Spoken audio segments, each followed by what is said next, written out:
Welcome back to Point Blank. We have with us here Reverend Tan from One Hope Centre and Ms. Tan Ming from Credit Counselling Singapore. Yep, we've been talking about how loan sharks and their debtors can be the troublemakers in your neighbourhood, and you may not always be spared, even if you have nothing to do with them. So let's take a look at this clip. Well, this patch of white paint may look a little out of place, but if you look at it closely, you will know that it's used to cover the old money, pay money message left behind by our loans. The debtor's name and his or her handphone numbers are also written here. But what happens if the unit number is stated wrongly?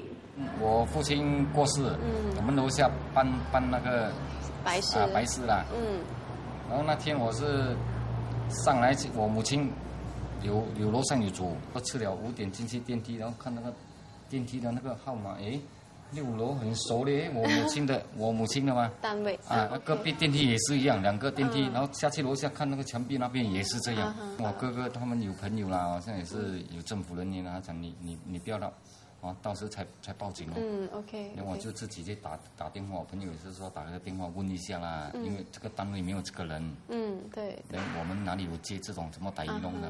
所以那个阿龙他有留下他自己的电话号码在墙上吗？就是啊，有。所以你打给他的时候，他跟你说了什么？我问他是不是你是打移弄犯账的？我是，什么事情？我说你，好像他们口气是不大一样的啦，你知道做这行的对不对？啊。对啊，然后我说你可能有搞错，我们这个单位也没有这个人。他烧了我母亲不可以吗？老人家。对不对？我们要问清楚嘛，闹鬼嘞，等一下人家以为误会，哇，这个什么单位 ？Mr. Lim's family is not the only victim of loan shark harassment. Another resident who lives in the same block also told us that runners have turned to neighbouring doors, especially when debtors are nowhere to be found. Is it very frequent that you will see messages like, owe money, pay money, scribbled by loan sharks here? Yes. So are there any debtors that you know of? Yeah, my neighbor. Okay. At that time, I just stay here because the Tai Long can come and knock the door. Okay. I'm very scared because I alone. Sometimes my son also not at home. Okay. Do you think about loan sharks who harass their debtors' neighbours instead of the debtors themselves?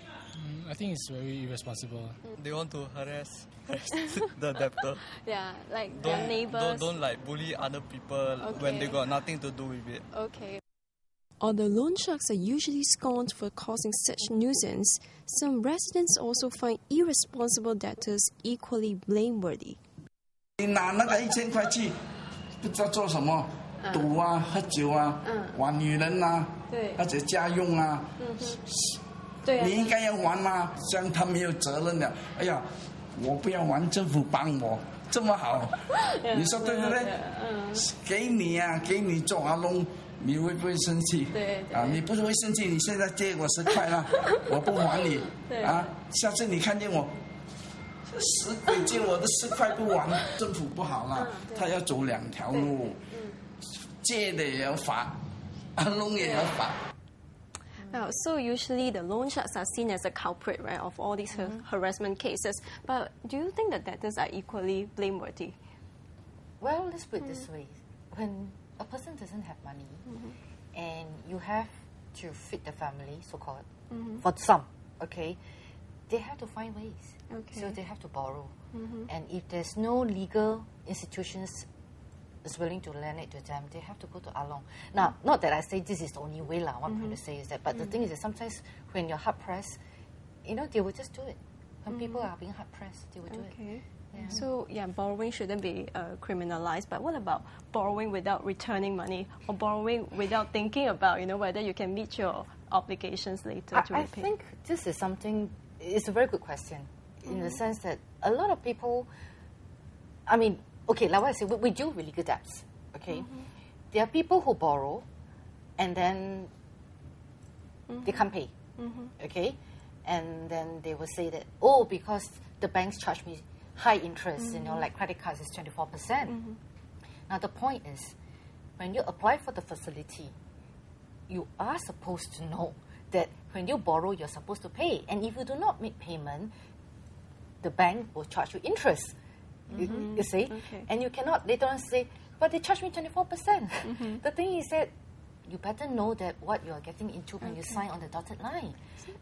Okay. I mean, all right, fine. Sometimes there are people who borrow for because they really have got unfortunate reasons like sudden high medical bills, and they don't really have enough savings to pay, and then you have to, take care of the medical expenses.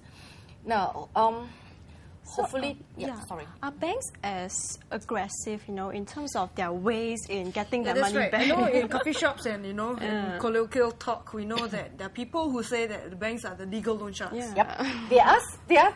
They are saying like that. Let's put it this way. For the illegal loan sharks, when a person don't pay, they paint your door. They write messages. Okay. Oh, money, pay money. Yes. But for the so-called legal loan sharks, there are legal ways of collecting debts, and they will take legal actions, and they will serve summons, okay, and they will serve it to you. But if they cannot find you, they can stick it on your door. Okay. So everybody will get to see, this person is being served a summon because he owes money. So in a way, it's like also everybody get to know lah. Just like painting the door.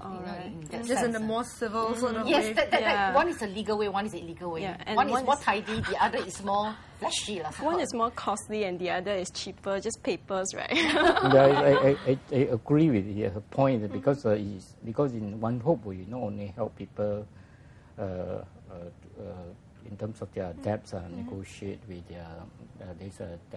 these creditors. Not only loan shark we are dealing with, we are also dealing with bank. So actually the whole process is almost the same. Very traumatic as well. Almost the same because whenever you are in trouble, especially you know how to clear your debts. So they are very confused. So the first step we actually have to really help them how to release their stress, especially when they are still very fearful. They I don't think they can even think properly. Yeah. So we have to go through the process of let them know exactly what's wrong with them, and then in terms of the money they own, who are these social characters, normally how they actually respond to their money they own. In fact, we always want to remind them that in fact those creditors they are actually after the money they own, not after their life. So sometimes they also think beyond what they're supposed to think. You see. So I think these are all very important. Well, right now we're going to take some comments from our web, because you have been sending your comments rolling in. Let's just take a look at Red Devil 32 right there at the bottom. I wonder what would happen if I borrow money from a loan shark but later report the along to the police. Will I get into trouble with the police for going to a loan shark in the first place? Wow, that one we have to go to the police, right? To get their feedback. Well, we have got some comments from the police about loan shark harassment cases. Let's take a look.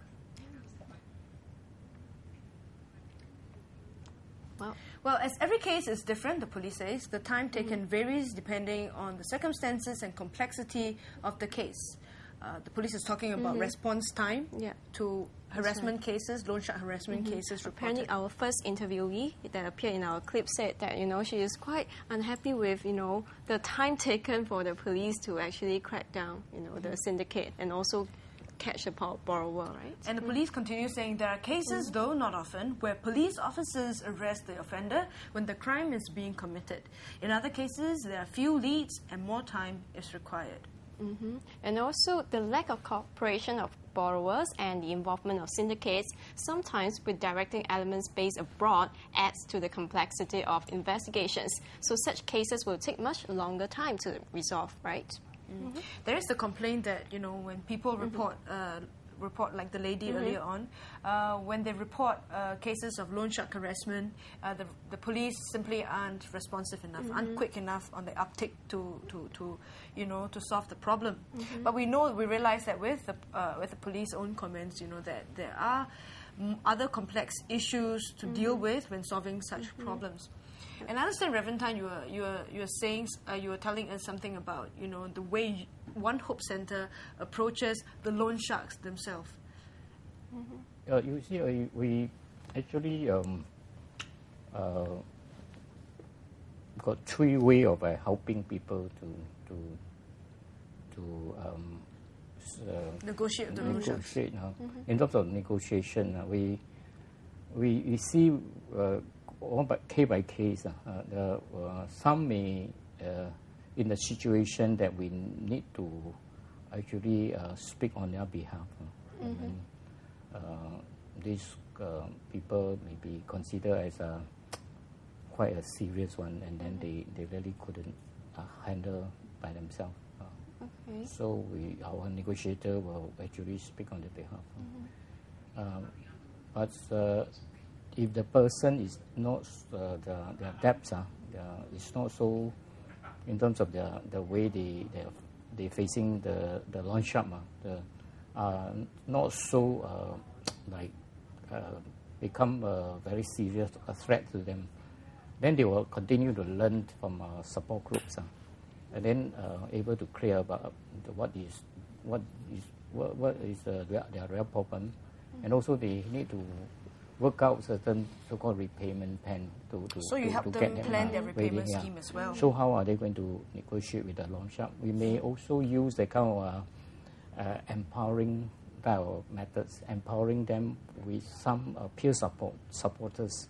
I mean, those have gone through this experiment. That's they are a able to support help group them. that you mentioned. Yeah. Okay, so but and then eventually, I think we can see a lot of recovery clients were able to get rid of all these problems. They are able to actually